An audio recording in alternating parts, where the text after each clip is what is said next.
Thomas arrived at the bridge with all the workmen, but Diesel was already there. I'm not talking to you, Oiled Diesel. you played a trick on me. You gave me bananas. I'm not talking to you either, puffed Thomas. Harvey cleared the tracks, but Harry and Bert didn't talk to him. Stinky Steamy's made us late, Harry grumbled.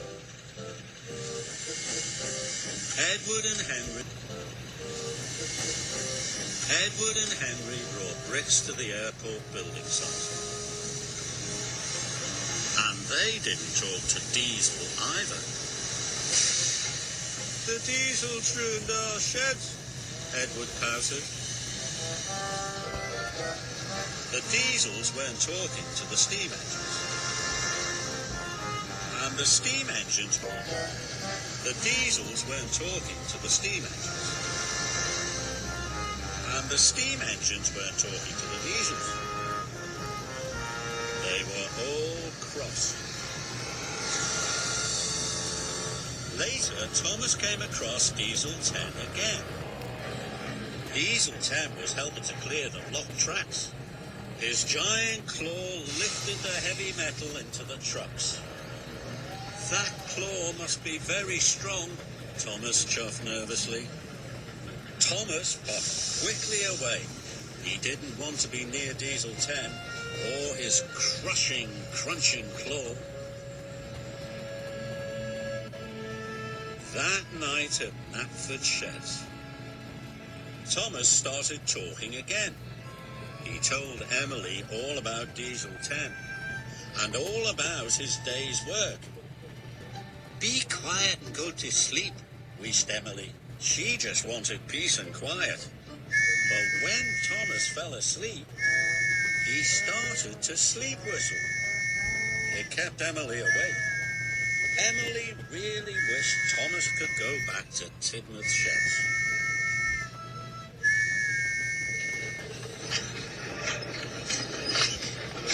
The next morning, the Fat Controller came to see Thomas.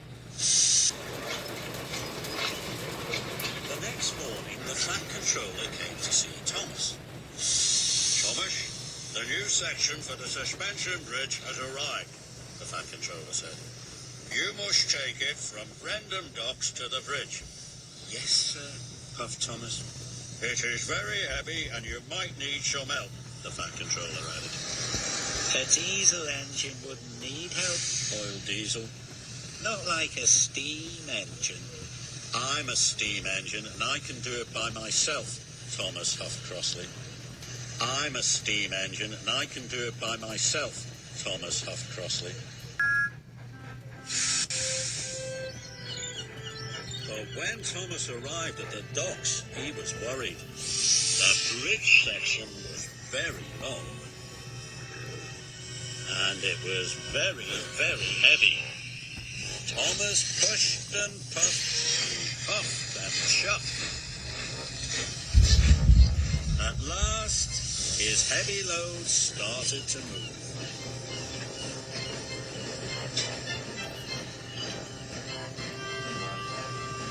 Thomas puffed slowly up the line. His pistons pumped and his axles ached.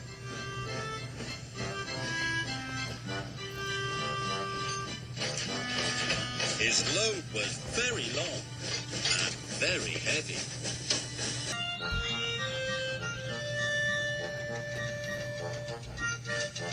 Thomas puffed slowly up to the bridge.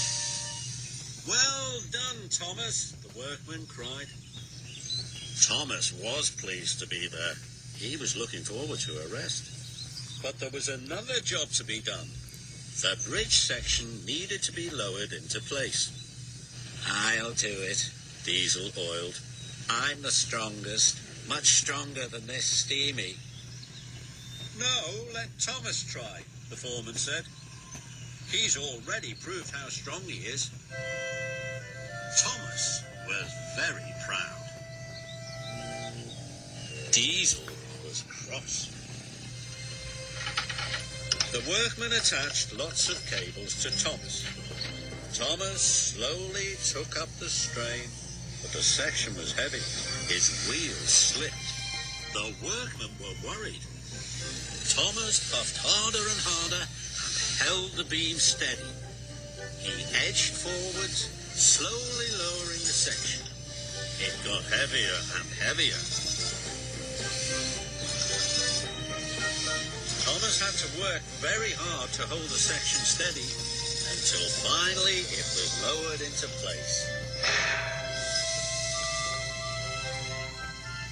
The workmen cheered.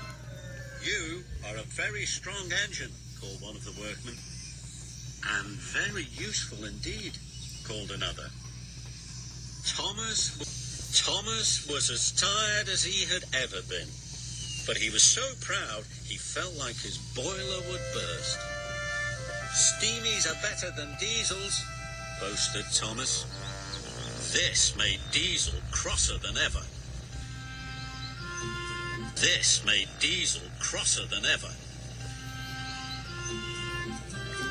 That afternoon, Thomas had to collect some paint for the bridge. Thomas puffed into the yard and backed up to the paint truck. But Diesel was in the yard too. "Now I'll show Thomas who's best," Diesel whispered, and he gave the trucks an extra hard shunt. Paint pots flew into the air and splattered down all over Thomas. There was green paint, yellow paint, and red paint. Thomas looked very silly indeed. Stripy boiler, laughed Diesel, and he rolled away. I'll show those diesels, puffed Thomas.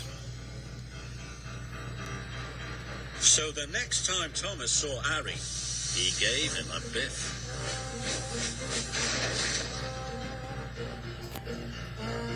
And when Harry saw James, he gave him a bump.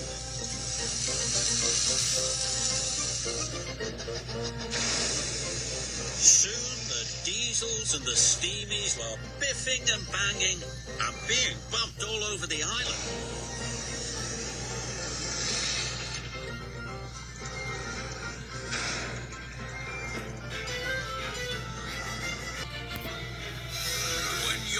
The Biscuit family business, there are watchwords you will need to comprehend. Intelligence and obedience, confidence and allegiance, with a sousah of clairvoyance at the end. Embrace your inner villainy, release your inner ignominy. If you don't know what that means, then ask a friend. What's he mean? Can't he talk to me? We make choices for expedience. Forget if it's exorbitant. If convenience is convenient, that's the price. I mean, when you're in business, the Biscuit family business, you do not let your conscience make you nice. But we're so nice. Maybe too nice. We want to be in the business, the Biscuit family business. We want to do whatever we must do. If your desire is for permanence, Yes. relevance and predominance, Yes. the Biscuit family.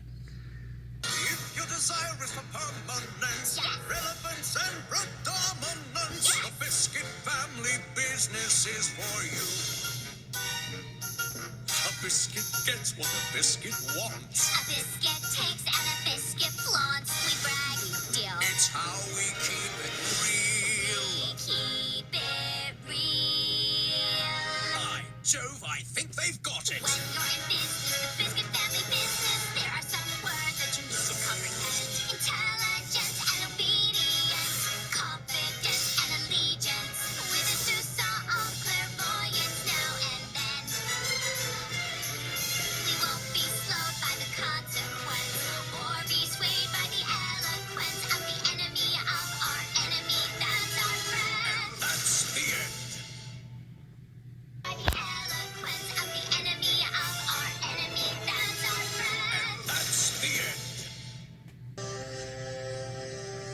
That evening, the Fat Controller came to see the engine. That evening, the Fat Controller came to see the engine. You have caused confusion, Angele, the Fat Controller said. The bridge isn't painted, and we will not be able to open the airport. No holidaymakers will come to Sodor this year, he added sternly. All the engines were sad. No holidaymakers, moaned Thomas. And no aeroplanes, groaned Percy. And now you will never move out of my shed, huffed Emily. All of the engines were miserable. That night, they dreamed about what might happen to them if no holidaymakers came to Sodor. The engines were all very worried that they wouldn't be useful anymore. James was dreaming about the fairground. James dreamt that he was a coconut shy. Lots of children were lining up, and so was the Fat Controller. The children threw lots of balls at James, and one even knocked a coconut out of his funnel. I don't like this. His funnel. I don't like this, groaned James. I was much happier when I was a clean and shiny engine. But it wasn't only James who was having a bad dream. Gordon was having a bad dream too. But it wasn't only James who was having a bad dream. Gordon was having a bad dream too. Gordon dreamt he was put in a playground. Children were swinging on him. They slid down his slide. And they climbed all over him. The indignity, huffed Gordon. I wish I was a proper engine again. Edward dreamt he was a scarecrow. He sat in a field, up to his axles in mud. And Farmer McCall didn't seem to care. But Percy had the worst dream of all. He dreamt he was a roller coaster ride. He rattled up the rickety rails and all the way down again. Bust my boiler, wailed Percy. Again. Edward dreamt he was a scarecrow. He sat in a field, up to his axles in mud. But Percy had the worst dream of all. He dreamt he was a roller coaster ride. He rattled up the rickety rails and all the way down again. Bust my boiler, wailed Percy. As the dawn began to break, Tom put in a playground. Children, upper engine again. Edward dreamt he was a scarecrow. He sat in a field.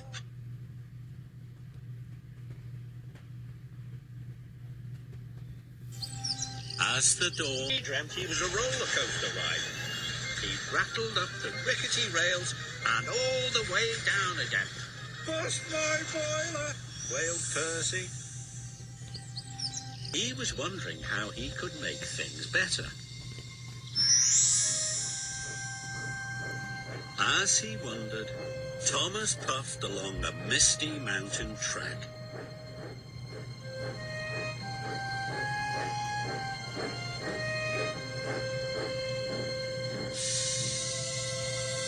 And there was Lady. And there was Lady. Lady was a very special steam engine. She worked high up in the mountains. Lady was shunting trucks with Rusty the diesel engine. Thomas was surprised. We always finish our jobs when we work together, puffed Lady.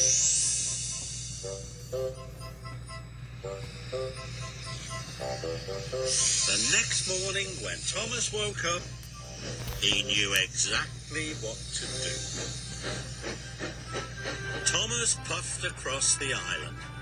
He was looking for Mavis. Mavis wasn't like the other diesel engines. She was kind. Thomas knew she would help him with his plan. Thomas has found Mavis, but he couldn't have done it without your help. Thomas told Mavis all about his plan. Thomas wanted the steam engines and the diesels to work together. Mavis agreed. It's the only way to get the airport open. But how will we get all of the engines to work together? Asked Thomas. First, we all need to talk to each other, said Mavis. Then Thomas had an idea. Let's have a big meeting with all of the engines at the coaling plant tomorrow, he puffed. Then Thomas had an idea. Let's have a big meeting with all of the engines at the coaling plant tomorrow, he puffed. Thomas and Mavis went to see the other engines to tell them all about the meeting. Thomas wanted to tell Diesel 10 about the meeting.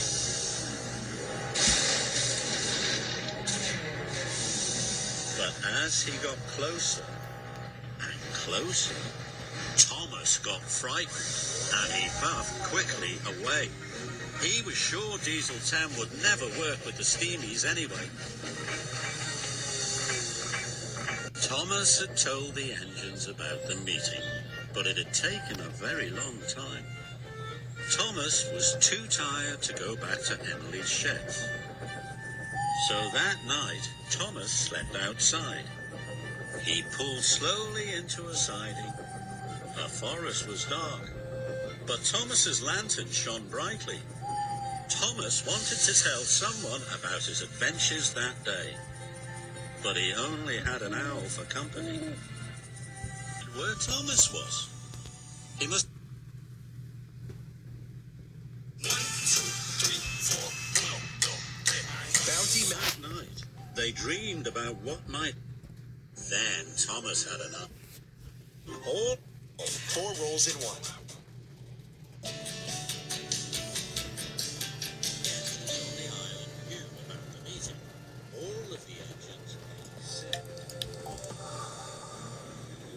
Biologist Quarterly? Oh, Ruby, you're still reading this trash? Humans don't know everything about the ocean? But as he got closer and closer, Thomas herself again. Got closer and closer, Thomas to a siding. The forest was dark. Mom, there's a whole... But Thomas's lantern shone brightly. Mom, there's Thomas a whole... wanted to tell someone Trap? about his adventures that day, but he only had an owl for company. Humans don't know... Fade away at the buzzer, and good. I'm a normal teenager. We're just omitting. Yeah, okay. And remember, Anyone else? We're from Canada. Oh, hey! She had the shed to herself again. But without Thomas, it seemed a little too quiet. She missed hearing all about the day. She even missed the sound of Thomas's sleep whistle. The coaling plant was very busy. The plant manager was surprised. Why are all the engines here at the same time? He wondered. So he went to telephone the flat controller. The fat controller was sitting down to eat his cream bun, but then the telephone rang. The plant manager told him all about the engines. I'll be there at once, said the fat controller. I'll be there at once, said the fat controller. I'll be there at once, said the fat controller. Thomas was racing through the countryside. He puffed as fast as he could. But he had a long way to go. Must get to the coaling plant, must get to the coaling plant, panted Thomas. Thomas was racing through the countryside. He puffed as fast as he could. But he had a long way to go. Must get to the coaling plant, must get to the coaling plant, panted Thomas. The diesel engines didn't want to wait for Thomas. Trust the steamy to be late, grumbled Harry. This whole mess is the steamy's fault, grouched Bert. No, it's not, Percy huffed crossly. The diesel engine started it. This made the Diesels cross. Maybe we should have Steamies a lesson, said Harry. This made the Diesels cross. Maybe we should teach the Steamies a lesson, said Harry. Thomas finally puffed into the coaling plant. He blew his whistle, and all of the engines went quiet. Steamies and Diesels need to work together, chuffed Thomas. We don't want to work with stinky steamies. Oil Diesel. We don't want to work with dirty diesels either, Puffed James. If the airport doesn't open, it will be bad for all the engines, puffed Thomas. Both steam engines and diesel engines need passengers and freight to be useful. All of the engines agreed. All of the engines agreed. They knew that Thomas was right, and they all wanted the airport to open. Then Harold the helicopter arrived. He had brought the Fat Controller to the coaling plant. Why are you all here? The Fat Controller asked. Thomas told the Fat Controller all about the meeting. We're going to work together, puffed Thomas, and get the airport open on time. The Fat Controller was delighted. The Fat Controller was delighted.